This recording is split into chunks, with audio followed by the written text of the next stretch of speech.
우리가 이 누가복음을 마치고요. 벌써 이렇게 사도행전을 시작한 지 작년 9월에 시작했으니 6, 7개월이 훌쩍 지나갔네요. 지금까지 이렇게 마치게 하신 주님께 감사드리고요. 다음부터는 말씀드린 것처럼 창세기를 준비 중에 있습니다. 자, 오늘은 사도행전의 마지막 장 28장에 대해서 우리가 한번 살펴보겠습니다. 16절부터 한 절씩 교독해 보겠습니다. 16절 제가 먼저 읽도록 하겠습니다. 우리가 로마에 들어가니 바울에게는 자기를 지키는 한 군인과 함께 따로 있게 허락하더라.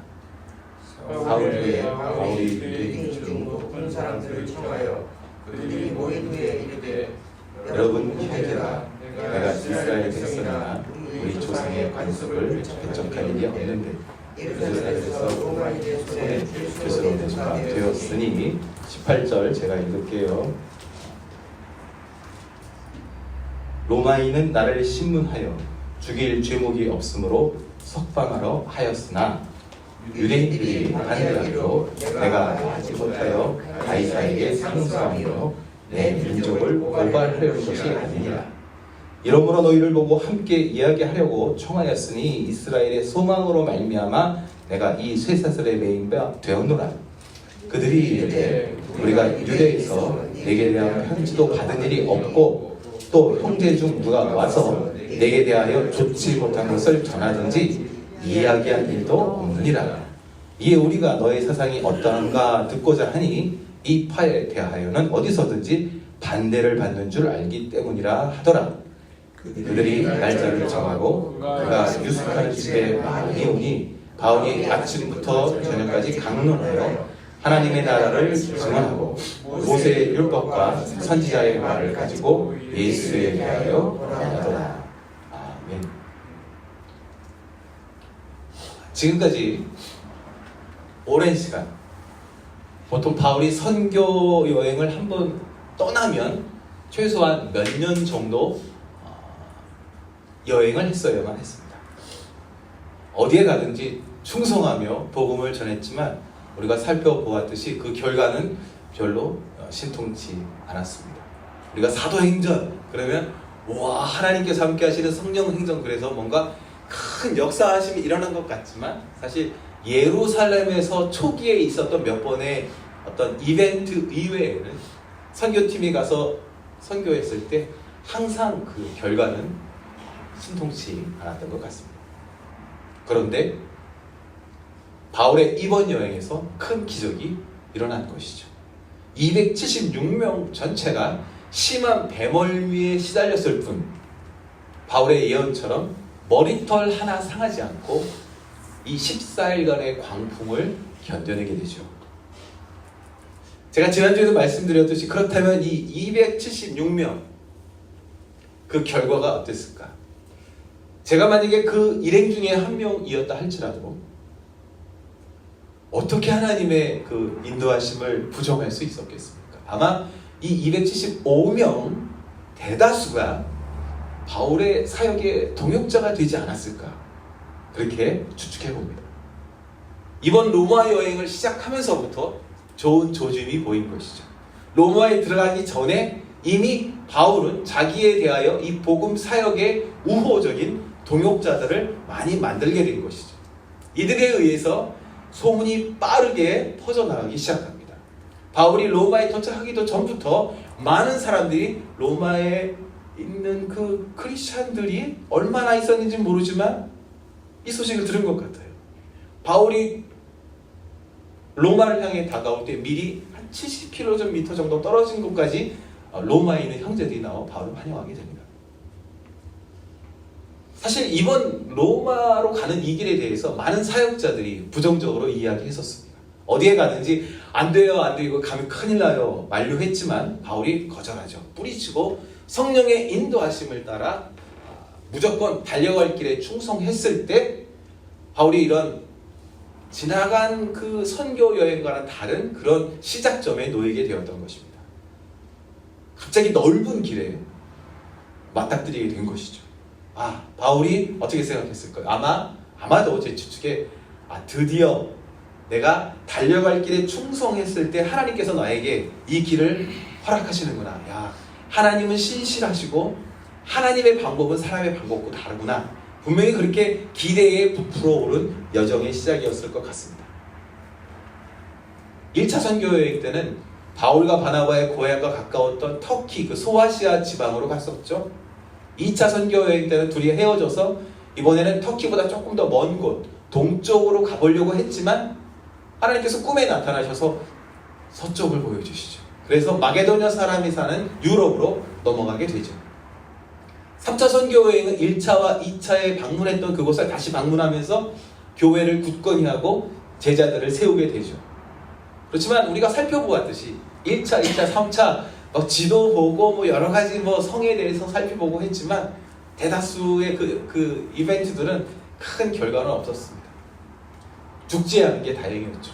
어딜 가든지 핍박이 있었고 거절이 있었고 돌탕을 맞기도 하고요. 그러다가 이 3차 여행 말기에 하나님의 인도하심을 받기 시작하면서 갑자기 상황이 급변하죠. 성령의 인도하심으로 예루살렘을 향해 가라 하시네요. 지금 서쪽으로 유럽으로 점점 멀리 가고 있는 이 바울의 일행을 예루살렘으로 그 방향을 변화시켜 주시며 예루살렘을 보여주시죠. 예루살렘으로 고집스럽게 바울이 순종하며 나아가고 결국 경고했던 대로 체포가 되죠. 고난이 기다리던 로마로 떠나게 됩니다. 바로 이 로마로 압송되는 이 여정을 우리가 이 교회사에서 특별히 4차 선교 여행이라고 부릅니다. 분명히 이거는 의도된 여정은 아니었어요. 그러나 죄수의 몸으로 압송되기는 했지만 이 로마로 가는 길에서 여러 가지 하나님의 크신 일들이 이루어졌기 때문에 교회 역사에서는 이 여정을 4차 선교 여행이라고 부르고 있습니다. 사도행전 전체에 나타나는 바울의 태도를 보면 항상 이 말로 서머라이즈 할 수 있을 것 같아요. 때를 얻든지 못 얻든지 항상 복음을 증거하는 바울 사도 그 모습을 우리가 확인할 수가 있습니다. 바울이요 어떤 도시에 들어가든지 내가 목적을 가지고 선교적인 목적을 가지고 성에 들어갔든지 또는 파도에 떠밀려서 도착했든지 또는 누가 죽일 것 같아서 도망을 갔든지 간에요. 바울이 도착한 그곳에는 성령의 사람 옆에는 항상 이 굿뉴스가 전달되고 있는 것을 알 수가 있습니다. 우리가 계속해서 살펴보았지만 이 사도행전에 나타나는 교회의 그 모습을 보면 우리가 분명히 알 수가 있는 교회의 존재 목적이 있습니다. 사도행전에서 보여주는 교회 존재의 목적은 교회 건물이나 조직이 아니라 하나님의 그 위대하심을 선포하는 증인의 역할이었습니다. 이 증인들 옆에 누군가가 다가왔을 때면 언제나 굿뉴스가 자연스럽게 전달되는 것을 우리가 알 수가 있습니다. 사도행전에 나타나는 이 초대 교회의 역할을 보면 구조선의 역할을 가지고 있다는 것을 알 수가 있습니다. 오늘 우리가 드디어 사도행전의 이 마지막 장을 살펴보게 되었습니다. 그러면서 우리가 가장 신경 써야 하는 부분이 놓치지 말아야 하는 부분이 우리 반석교회 교회가 하나님께서 우리를 그분의 증인으로 부르고 있으시다는 사실입니다. 사도행전 여러 그 상황들 속에서 하나님께서 두려워 말라, 걱정하지 말라 하시는 말씀도 있었지만 그렇게 우리를 구원하시고 우리의 눈물을 씻겨주셨던 하나님의 그 진정한 그 마음은 우리로 그분의 증인이 되기를 원하신다는 것입니다. 우리는 하나님의 증인입니다. 우리가 어디에 가든지 어떤 모습으로 그 상황을 맞닥뜨리든지 우리를 통하여 하나님의 위대하심, 자유케 하심이 선포되어야 하는 것이죠. 여러분 삶 속에서 하나님의 증인으로 존재되시기를 축복합니다. 제가 사실 오늘 설교의 결론을 다 말해버렸습니다. 우리는 하나님의 증인입니다. 16절 말씀 한번 다시 돌아가 보겠습니다. 16절을 보시면 바울이 드디어 로마에 입성을 합니다. 마지막일 것으로 기대하던 이 로마의 여정, 근데 시작할 때부터 예상과 달라요. 왜냐하면 로마에 들어가기 전에 이미 우리가 막 타이타닉 영화처럼 막 격동 막 정말 흥분되는 그런 경험이 있었는데 로마에 막상 들어가니까 예상과 다릅니다. 겨우겨우 마침내 내가 꿈에 그리던 로마 사역을 시작하는구나, 그런 포인트에 로마에 갔더니 아직 로마에서는 크리스찬이라는 존재가 미미합니다. 들어보지도 못한 것 같아요. 일부의 형제들만 알고 있었지 대다수의 유대인들조차, 그랬으니 로마의 다른 민족들은 크리스찬리티에 대해서 들은 적이 없었을 것입니다. 바울이 지금까지 1차, 2차, 3차 여행을 통해서 나름 여러 도시를 쓸고 다니며 주님의 사역에 충성하고 어떤 사역을 했다고 생각했는데 막상 로마에 큰 기대를 가지고 도착했을 때 그냥 바울 일행은 아마추어였을 뿐입니다. 이곳에 도착하기 전에 분명히 여러 사역자들이 만류할 때 뿌리쳤던 바울이죠. 하나님께서 나에게 직접 말씀해 주셨어. 너희들이 나를 아무리 만류하여도 나는 이번 여행을 포기할 수가 없어. 나는 나의 달려갈 길을 달려갈 거야. 왜냐하면 주님께서 나한테 분명히 말씀하셨거든. 내가 반드시 로마에 갈 것이다. 내가 반드시 가이사 앞에 서서 나를 증언하리라 말씀하셨는데 막상 바울이 로마에 도착했을 때 현실은 아니죠. 가이사가 만나주지도 않는 것 같습니다.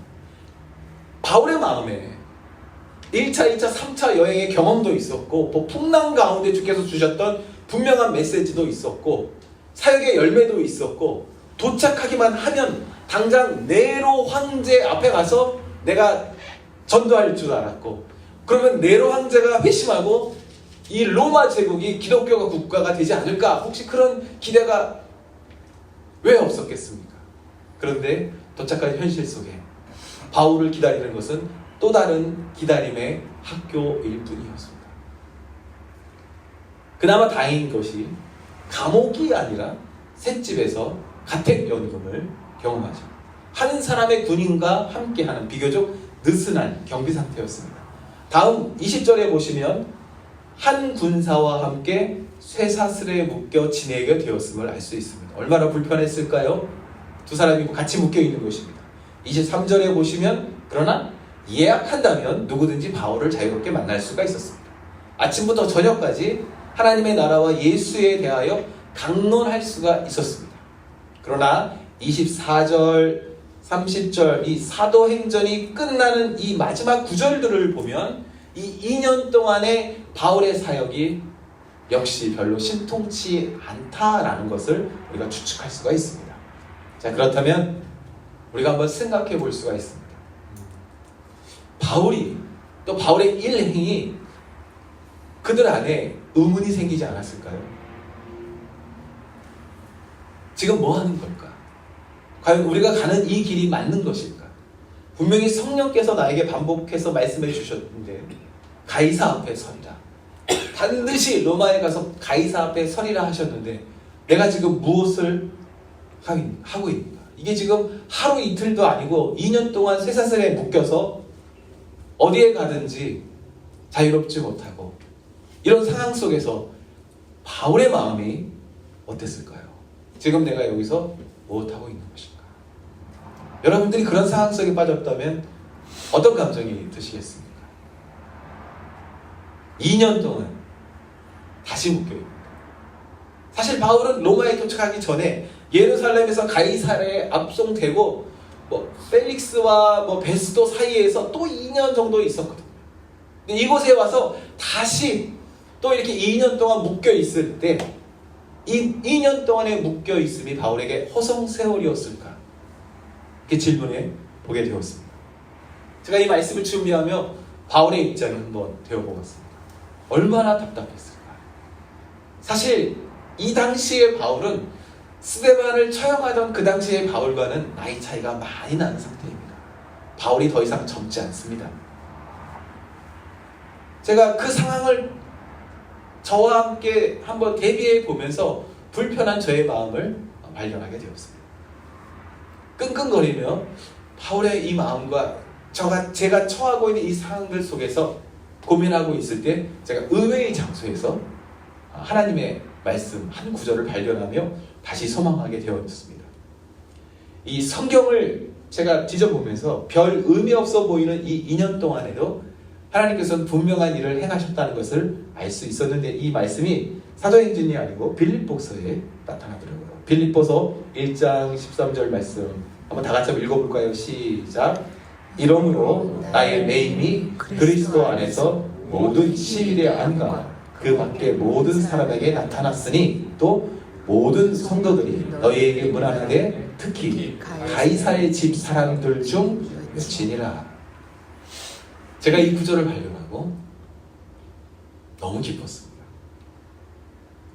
바울이 이 로마 감옥에서 빌립보 교회 교인들에게 편지를 지금 하고 있는데요, 저 편지 안에 제가 궁금해하던 그 부분에 대한 해답이 있었습니다. 2년 동안 아무 일 없는 것처럼 그냥 묶여있는 것만 같았던 바울의 모습이었는데 그렇지 않더라고요. 하나님께서는 그 2년 동안의 시간에 분명히 때를 얻든지 못 얻든지 충성하는 바울을 통하여 복음이 증거되게 하셨습니다. 제가 이 말씀을 보며 한번 상상해 보았습니다. 아마 바울과 함께 쇠사슬에 묶였던 군인이 있잖아요. 누군지 모르겠어요. 이 군인 하나로 시작하지 않았을까? 생각해 보세요. 이 군인이 바울과 함께 이 수갑을 같이 차고 있는 거예요. 이 군인이 보고를 해야 되잖아요. 누가 찾아오는지, 만나서 무슨 이야기를 하는지 옆에서 들을 수밖에 없었을 것입니다. 뭐 한 명이 바울을 지킬 수는 없었으니 교대했을 거 아닙니까? 자동으로 제자 훈련이 되는 것이죠. 누군가 같이 묶였던 그 사람이 복음의 접촉점이 되게 되었고, 또 그들을 통해서 무려 가이사의 집에 황제의 가족들에게도 복음이 전해진 것이죠. 정확히 어떤 일이 있어서 또 어떤 사람에게 이런 일이 있었는지 알 수는 없지만 가이사의 집 사람들이 바울이 빌립보 교회에 편지할 때 제가 안부를 전합니다 라고 말할 정도가 되었으니 얼마나 놀라운 일입니까? 아무 일도 없었던 것이 아니었습니다. 그냥 바울이 의미 없이 그곳에 묶여 있었던 것은 아니었습니다. 하나님께서는 묶여 있는 그 상황 속에서도 충분히 증거할 수 있게 해주셨습니다. 또 한 가지 발견이 있는데, 바로 우리가 옥중서신이라고 말하는 편지들이 있습니다. 우리가 읽은 이 빌립보서, 에베소서, 골로새서, 빌레몬서, 이 네 성경이 바로 이 로마에 갇혀 있었던 이 2년 동안에 기록된 성경입니다. 묶여 있었기 때문에 아무 일도 못했던 것이 아니었습니다. 묶여 있었지만 분명히 바울은 그의 사명을 다하고 있었습니다. 바울이 묶여있던 이 2년 동안 꼼짝도 할 수 없는 것 같았지만 그는 서신을 통하여 저 멀리 떨어진 크리스천 공동체에게 하나님의 말씀을 전할 수가 있었습니다. 엊그제 밤에 몽골에서 카톡으로 저한테 사진이 하나 도착했습니다. 저와 함께 오래 일하던 직원 하나가 목사 안수를 드디어 받았습니다. 제가 그 친구를 2006년도에 처음 봤었는데 그 젊은이가 이제 드디어 목사 안수를 받아서 처음으로 축도하는 사진을 보내봤습니다. 제가 생각해 보았습니다. 만약에요, 제가 처음에 그 친구를 만났을 때 제가 그 친구를 신학교를 보내고 재정적으로 후원하고 그랬다면 아마 그 친구가 아주 오래전에 이미 목사 안수를 받았을 것입니다. 그런데 제가 그 친구 처음에 만나서 저랑 같이 일을 시작할 때 부탁한 말이 있습니다. 나는 너를 목사 만들고 싶지 않다. 외국인 선교사 한 명 잘 만나서 쉽게 목사 되는 것이 아니라 오래 걸리더라도 너 스스로 하나님의 마음을 직접 듣고 너 스스로 재정을 준비해서 제발 성도를 섬기는 목사님이 되자, 그렇게 약속했었습니다. 근데 이 친구가 십몇 년 만에 드디어 축도 이렇게 하는 사진을 보내왔습니다.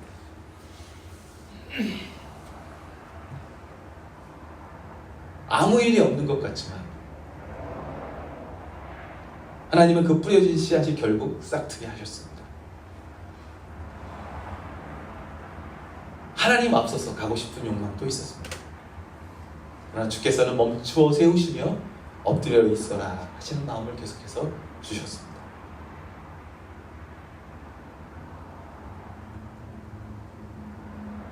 한 사람을 통하여 주께서 그곳에 역사하실 줄 믿습니다. 우리가 오래 걸리더라도 성령의 음성에 순종하면 하나님께서 무려 가이사의 집을 흔드실 줄 믿습니다. 혹시 우리가 그 응답을 확인하지 못한다 할지라도 크게 슬퍼하지 않습니다. 왜냐하면 내가 모를 뿐이지 아무 일도 없는 것은 아니기 때문입니다. 내가 확인하지 못할 뿐이지 하나님은 분명하게 살아계셔서 우리의 삶을 인도하실 줄 믿습니다. 만약에 바울 사도가 처음에 그 276명 그 사건 때문에 흥분해서 이 로마에 도착하자마자 으쌰으쌰 뭔가 큰 일을 벌였다면 다른 결과가 있었을 것 같습니다.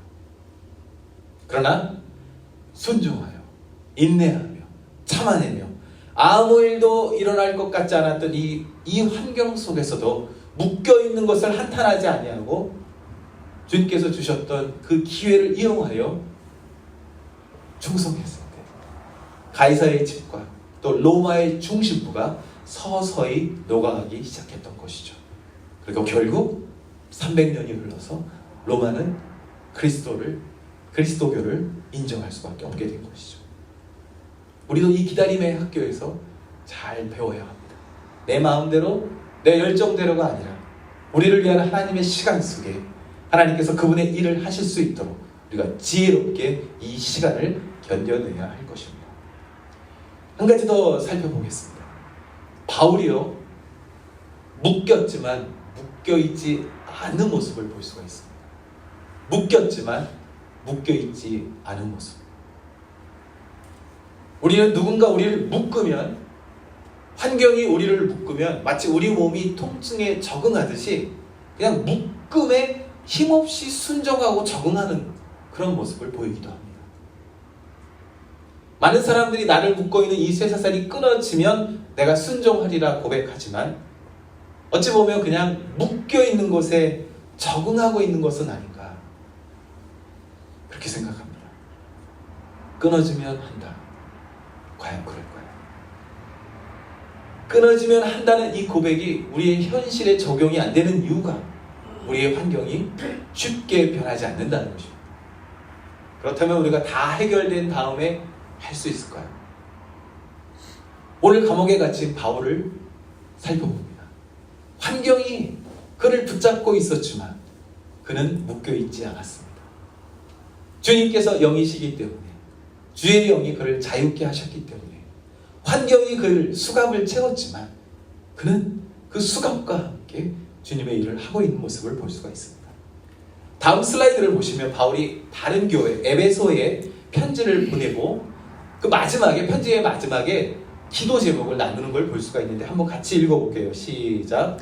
또 나를 위하여 구할 것은 내게 말씀을 주사 나로 입을 열어 복음의 비밀을 담대히 알리게 하옵소서 할 것이니 이 일을 위하여 내가 쇠사슬의 메인 사신이 된 것은 나로 이 일에 당연히 할 말을 담대히 하게 하려 하심이라 라고 기도 제목을 나누고 있습니다. 이 기도 제목에 내 손을 묶고 있는 이 쇠사슬이 끊어지게 해주세요 라는 기도 제목이 없죠. 이 기도 제목에 보면 내 형편이 좋아지게 해주세요 라는 제목이 없습니다. 나를 묶고 있는 이 손목이 자유로워지면 내가 마침내 로마를 정복할 것이다 라는 그런 말도 없습니다. 그의 부탁은 묶인 이대로 당연히 할 말을 담대히 할 수 있도록 기도를 부탁하고 있어요. 이러한 부탁을 했던 사도 바울이 사도행전을 마치는 31절 다음 말씀을 보시면 이 기도 제목처럼 담대히 말씀을 증거한 것을 우리가 알 수가 있습니다. 31절 말씀 한번 볼까요? 시작. 하나님의 나라를 전파하며 주 예수 그리스도에 관한 모든 것을 담대하게 거침없이 가르치더라. 옆에 있었던 누가가 보고 기록한 내용입니다. 그렇게 기도 제목을 나누었었고 그 기도 제목처럼 사도 바울이 담대하게 거침없이 가르치더라. 이 마지막 9절의 고백, 묶인 것이 풀린 후가 아니었습니다. 여전히 2년 내내 누군가와 함께 그 수갑을 차고 있었지만 그는 자유한 사람이었습니다. 다음 슬라이드도 한번 볼게요. 갈라디아 5장 1절에 보면 바울이 또 고백합니다. 시작. 그리스도께서 우리를 자유롭게 하려고 자유를 주셨으니. 아멘입니다.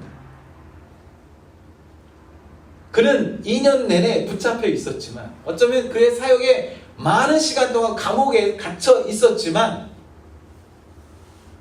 자유한 사람이었어요.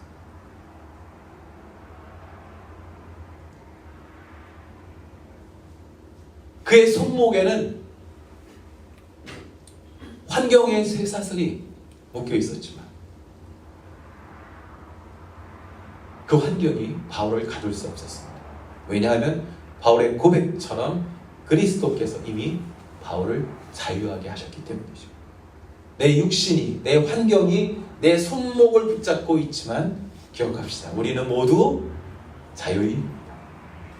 많은 경우에 많은 성도님들이 더 나은 환경을 위해서 모든 기도의 에너지를 사용하는 것을 볼 때가 있습니다.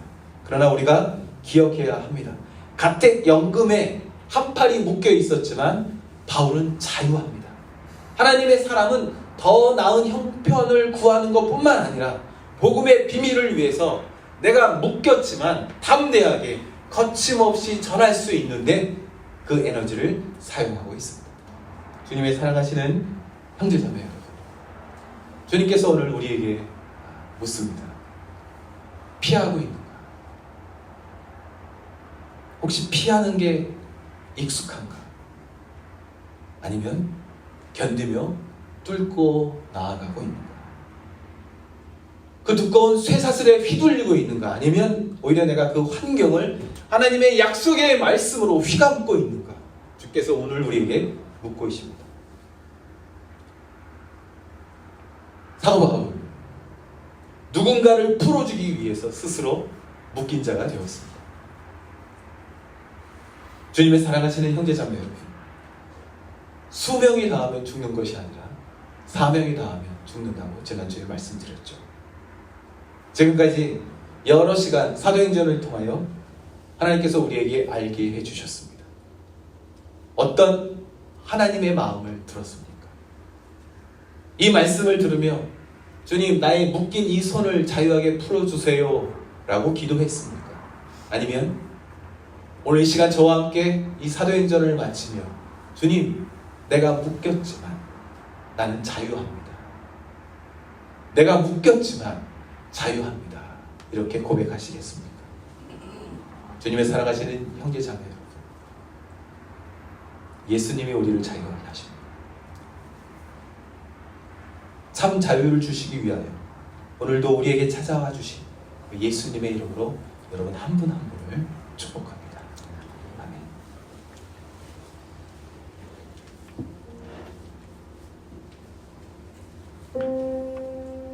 누구든지 그리스도 안에 있으면 새로운 피조물이라. 주의 영이 계신 곳에는 자유함이 있느니라. 빛이 있는 곳에 어두움이 함께할 수 없느니라. 그러므로 모든 어두움은 사라질지어다.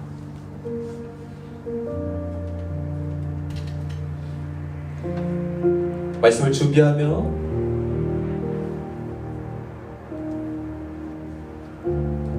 저 자신을 돌아봅니다. 주님, 한쪽 팔이 불편해요. 이거 불편합니다. 그런 저의 모습을 보게 해주셨습니다. 이거 불편해서 못하겠어요. 제가 충성 안 하는 게 아니에요. 이거 불편해요. 현실적으로 힘들어요. 그런 저의 모습을 주께서 보게 해주셨습니다. 그러나 주님께서는 원래 불편한 거야. 환경이 너를 붙잡을 거야.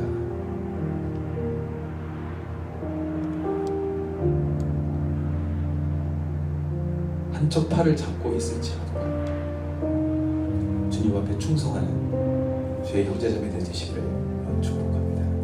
오늘 주님께서 우리에게 참 자유함을 주시려고